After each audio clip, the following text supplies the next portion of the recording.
नमस्कार प्यारे बच्चों, कैसे हो आप सभी। इससे पहले हमने चैप्टर 1 पढ़ा था क्लास 6 का और आज हम पढ़ेंगे चैप्टर नंबर 2। नाम क्या है चैप्टर का? Yes, diversity in the living world. तो सबसे पहले आपको इस वर्ड का मीनिंग पता होना चाहिए भाई कि डाइवर्सिटी का मतलब क्या होता है। डाइवर्सिटी को हिंदी में बोलते हैं विविधता। क्या बोलते हैं? विविधता। और विविधता का मतलब होता है अलग अलग होना। क्या मैं और आप एक जैसे हैं? नहीं। तो ये विविधता हुई। क्या सारे प्लांट्स एक जैसे होते हैं क्या बेटा? नहीं। तो वो डाइवर्सिटी हुई। ये अलग अलग होना ही क्या है? डाइवर्सिटी। ये जो डिफरेंसेस है ना हमारे बीच में, पौधों के बीच में, इस पूरी दुनिया में जो भी आप चीजें देख रहे हो, हर हर तरह के आप जानवर देख रहे हो, छोटे मोटे इंसेक्ट, बड़े बड़े डायनासोर, हाथी, घोड़ा, कछुआ, इंसान, ये सब क्या है? डाइवर्सिटी ही तो है। Diversity refer to the variety of living organism. Variety मतलब बहुत सारी वैरायटी के लिविंग ऑर्गेनिज्म है हमारी अर्थ पे। एक पतला सा छोटा सा केचुआ और एक बहुत बड़ा अजगर, दोनों चीजें हमारी पृथ्वी पर है ना। तो ये जो डाइवर्सिटी आप देख रहे हो, ये जो वैरायटी आप देख रहे हो ना लिविंग ऑर्गेनिज्म की, इसे ही हम क्या बोलते हैं? डाइवर्सिटी।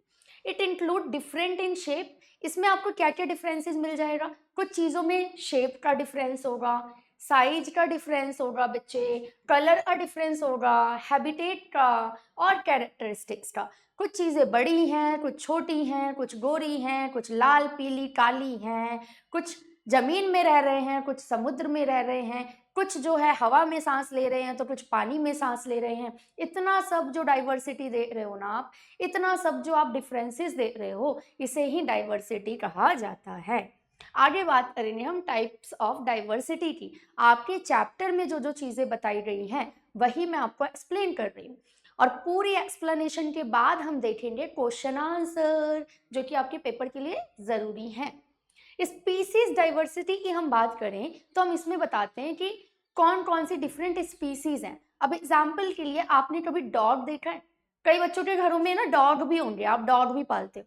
तो डॉग की भी डिफरेंट डिफरेंट स्पीसीज होती है ना, अलग अलग तरह के डॉग्स होते हैं। तो ये हो गई वैरायटी ऑफ डिफरेंट स्पीसीज। फिर हम बात करें जेनेटिक डाइवर्सिटी, तो पहली जो है स्पीसीज डाइवर्सिटी है। दूसरी आपकी जेनेटिक डाइवर्सिटी है जिसमें वेरिएशन होता है स्पीसीज में। अब जैसे इंसानों की स्पीसीज अलग हो गई और जानवरों की अलग हो गई, तो ये जेनेटिकली है। जेनेटिकली मतलब आप और ध्यान से समझो, जैसे कोई डॉग है, तो अगर डॉग का बेबी होगा तो वो भी डॉग ही होगा ना, तो वो जेनेटिक ही अलग है। इंसान का बेबी इंसान होगा, डॉग का डॉग, हाथी का हाथी, कछुए का कछुआ, है ना। तो ये जेनेटिकली वाला डिफरेंस आएगा। फिर इकोलॉजिकल डाइवर्सिटी की बात करें तो इसमें इकोसिस्टम और हैबिटेट का डिफरेंस देखा जाता है कि कौन सी चीज है जो समुद्र में ही रह रही है। जैसे मछली है, मछली का हैबिटेट क्या है? पानी, तो वो पानी में रहेगा, तो वो पानी वाली डाइवर्सिटी है उसकी। और हम इंसान जो है वो जमीन पर रहते हैं, तो हम टेरेस्टोरियल एनिमल हो गए, इट मीन हम जमीन पर रहने वाले जानवर हो गए। तो 3 तरह की डाइवर्सिटी पाई जाती है, ये आपको ध्यान रखना है। फिर हम देखेंगे कैरेक्टरिस्टिक्स ऑफ लिविंग ऑर्गेनिज्म। इसका मतलब कि जो लिविंग ऑर्गेनिज्म होते हैं, आप हो, मैं हूँ, प्लांट हैं, जानवर हैं, ये सब जो हैं ये लिविंग है। इन सब में क्या है? जान है। तो जिनमें जान होती है, जो लिविंग ऑर्गेनिज्म होते हैं, उनके अंदर कैरेक्टर कौन कौन से होते हैं? पेपर में आएगा, राइट 2 कैरेक्टर, राइट 3 कैरेक्टर। तो जितने भी कैरेक्टर पूछे आप बता देना, मैं आपको टोटल 4 कैरेक्टर बता रही हूँ। पहला कैरेक्टर है ग्रोथ। ग्रोथ का मतलब होता है हमारे साइज में बढ़ोतरी होना। आप देखोगे छोटा सा पौधा होता है, टाइम के साथ वो बड़ा होता है, बड़ा होता है, बड़ा होता है, बड़ा हो रहा है, इट मीन्स उसमें ग्रोथ आ रही है, इट मीन्स कि वो लिविंग ऑर्गेनिज्म है। आप खुद को ही देख लो, आप 10 साल पहले कितने छोटे थे और अब आप बड़े हो रहे हो, ग्रोथ हो रहे हो। तो जितने भी लिविंग ऑर्गेनिजम्स होते हैं बच्चे, उनमें ग्रोथ होती है, वो बढ़ते हैं। इसके अलावा पहली चीज हो गई। दूसरी चीज है रिप्रोडक्शन। ये सारे पॉइंट्स याद करो। रिप्रोडक्शन का मतलब हुआ अपने ही जैसे और भी बच्चों को आगे लेकर आना। ठीक है। अब आप देखोगे पौधा है, चाहे वो एप्पल का हो या मैंगो का हो, उसके बीज से आप एक और पौधा बना सकते हो जो कि एप्पल या मैंगो का ही होगा। उसी तरीके से डॉग है, ठीक है, या आप इंसानों को ही ले लो। इंसान अपने जैसे ही छोटे छोटे बेबी पैदा करते हैं, फिर बाद में वो वैसे ही बड़े हो जाते हैं। तो रिप्रोडक्शन होता है अपने ही जैसे ऑफ स्प्रिंग। ऑफ स्प्रिंग का मतलब होता है बेबी, न्यू बोर्न बेबीज को आगे लाना जिससे कि आप कह सकते हो कि वो एक लिविंग ऑर्गेनिज्म है, ठीक है। एक और कैरेक्टर होता है लिविंग ऑर्गेनिज्म में, वो है response to stimuli. Response to stimuli का मतलब होता है आपके आसपास जो भी स्टिमुलाई हो रहा है, stimuli means changes, changes around us, हमारे आसपास जो भी चेंज हो रहा है उसके प्रति हम एक्शन देते हैं, एक्शन का भी रिएक्शन देते हैं। मान लो ये बॉटल है पानी की और ये गर्म है, अगर मैं इसे टच करूं तो टच करते ही मुझे गर्म लगेगा, मैं फटाक से बोतल नीचे रख दूंगी। तो ये जो गर्म बोतल है वो है स्टिमुलाई, मेरे आसपास का चेंज। जब मैंने इसको टच किया तो मैंने एक्शन का रिएक्शन दिया, मैंने अपना हाथ हटा लिया, इसको बोलते हैं रिस्पॉन्स टू स्टिमुलाई। मैंने रिस्पॉन्स किया ना मेरे आसपास जो भी हो रहा है उससे। क्या नॉन लिविंग ये करते हैं? मान लो ये जो पेन है, आसपास चाहे गर्मी हो ठंड हो, इससे कोई फर्क पड़ता है? ये जहाँ है वहीं पड़ा रहेगा। लेकिन अगर हमें ठंड लगती है हम चादर ओढ़ लेते हैं, हमें गर्मी लगती है हम एसी चला लेते हैं, तो हम इंसान क्या है? Living being. और जितने भी लिविंग बीइंग होते हैं, जितने भी लिविंग ऑर्गेनिज्म होते हैं, वो रिस्पॉन्स करते हैं आसपास चेंज होने से। तो हिंदी मीडियम वाले ये लिख सकते हो कि आसपास वातावरण में बदलाव होने से जो सजीव होते हैं, जो ये लिविंग ऑर्गेनिज्म होते हैं, सजीव होते हैं, वो क्या करते हैं? एक्शन का रिएक्शन देते हैं या प्रतिक्रिया करते हैं, ठीक है। इसके अलावा मेटाबॉलिज्म, जो कि केमिकल प्रोसेस होता है that occur with living organism, जो सिर्फ और सिर्फ लिविंग ऑर्गेनिज्म में होता है, जिसमें हम खाना खाते हैं, डाइजेस्ट करते हैं, खाना जो है वो डाइजेस्ट हो जाता है, फिर भूख लगती है, फिर खाना खाते हैं, ये वाली चीजें। तो ये चार यानी growth, reproduction, response to stimuli और मेटाबॉलिज्म, ये चार ऐसे कैरेक्टर हैं जो लिविंग ऑर्गेनिज्म करते हैं। आगे देखो, अब हम बात करेंगे क्लासिफिकेशन ऑफ लिविंग ऑर्गेनिज्म। तो ये जो लिविंग ऑर्गेनिज्म है, हम हैं, तुम हैं और एनिमल्स हैं और प्लांट हैं, इनको हमने किस बेस पर क्लासिफाई किया है या फिर बांटा है?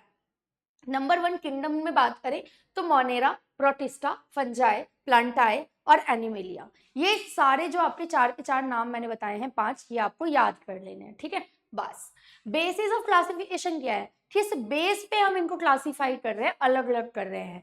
ये हो सकता है सेल स्ट्रक्चर, मान लो किसी एक ग्रुप का सेल स्ट्रक्चर एक जैसा है तो हमने उसे साइड में कर दिया। मोड ऑफ न्यूट्रिशन, कि वो खाना किस तरीके से खा रहे हैं, वो एक ग्रुप बना दिया हमने, ठीक है, उसमें डाल दिया। बॉडी ऑर्गेनाइजेशन, उनकी बॉडी कैसी है, उन्हें एक तरफ डाल दिया। अब जैसे इसमें 2 एग्जांपल दे सकती हूँ मैं आपको, फ्लोरा और फौना। फ्लोरा और फौना, तो फ्लोरा में आपका सारा आता है प्लांट किंगडम, क्या आता है? Plant kingdom. और फौना में क्या आता है? फौना में क्या आता है आपका? पूरा का पूरा animal kingdom, animal kingdom, right. तो इस तरीके से हमने जो है क्लासिफाई कर दिया है चीजों को। अब हम देखते हैं इंपॉर्टेंस ऑफ डाइवर्सिटी, मतलब ये जो डाइवर्सिटी आपका चैप्टर है इसकी इंपॉर्टेंस क्या है। जैसे पिछले चैप्टर में हमने साइंस की इंपॉर्टेंस पढ़ी थी, अभी हम डाइवर्सिटी की इंपॉर्टेंस देखेंगे। ये मेंटेन करता है इकोलॉजिकल बैलेंस को, एंश्योर करता है स्टेबिलिटी ऑफ इकोसिस्टम को। क्योंकि हमारी दुनिया में डाइवर्सिटी है, इसलिए डिफरेंट डिफरेंट तरह की चीजें हमें देखने को मिलती हैं और वो चीजें बरकरार हैं, ठीक है। इसके अलावा provide resources, sources of food, medicine and other essential product. तो भाई क्योंकि बहुत तरीके के पौधे हैं हमारे पास, तो हमें बहुत तरह की चीजें खाने को मिल जाती हैं, हम बहुत तरह के मेडिसिन बना सकते हैं, राइट। अगर सिर्फ एक ही पौधा होता पूरी दुनिया में, सिर्फ आम का पेड़ है मान लो, तो बाकी की चीजें हम कैसे खाते? हमारे पास और डिफरेंट सोर्स ऑफ फूड कहाँ से होता? समझ रहे हो। इसके अलावा सपोर्ट लाइफ, तो ये असेंशियल है सर्वाइवर और वेलबींग। डाइवर्सिटी बनी रहे चाहे, ताकि पूरी दुनिया में हर तरह के जानवर और हर तरह के लोग, हर तरह के पेड़ पौधे जो है वो बने रहे। नेक्स्ट आता है what is diversity in the living world. हमारा जो लिविंग वर्ल्ड है जिसमें हम जी रहे हैं, जितने भी जिंदा लोग हैं, उसमें डाइवर्सिटी का क्या मतलब है? ये क्वेश्चन है, इंपॉर्टेंट क्वेश्चन है। चैप्टर खत्म हो गया, क्वेश्चन आंसर शुरू हो गए हैं, ठीक है। तो diversity in the living world refer करता है वैरायटी ऑफ लिविंग ऑर्गेनिज्म को, कि लिविंग वर्ल्ड में कितने वैरायटी के लिविंग चीजें रहती हैं, जिनके जो है डिफरेंट शेप हो सकते हैं, साइज हो सकते हैं, कलर, हैबिटेट, कैरेक्टरिस्टिक्स, ये सारी चीजें हो सकती हैं। तो इस क्वेश्चन का आंसर आपको इस तरीके से देना होगा। क्वेश्चन 2 है what are the different kingdom of classification. सीधा क्वेश्चन कि क्लासिफिकेशन के डिफरेंट किंगडम कौन से हैं आपको बताना है। तो वो 5 किंगडम ये रहे, number 1 Monera, number 2 protista, fungi, प्लांटाई and number 5 animalia. ये पांचों नाम आपको याद रखने हैं, राइट बच्चे? ओके, आगे चलो। What is the basis of classification of living organism?